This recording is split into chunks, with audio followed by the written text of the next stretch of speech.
Kibubo.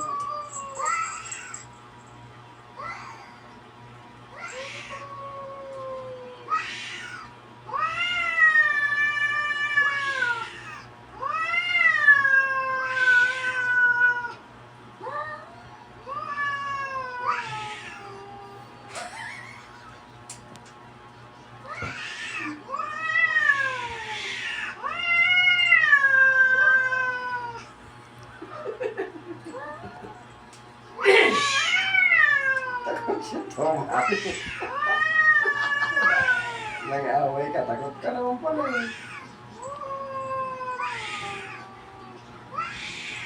Hindi mo marunong niyo si ano, si Ginger.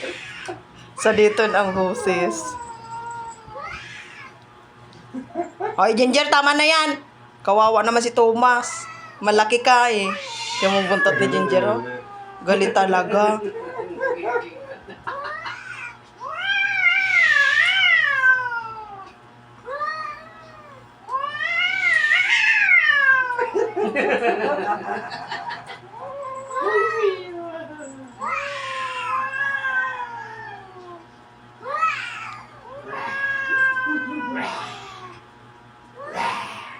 Ang ganda ng ano, boses ah.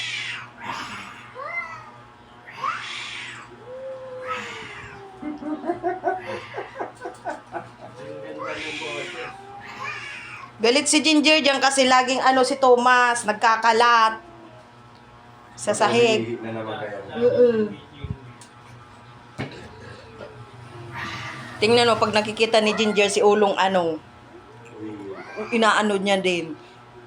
Binabatukan niya.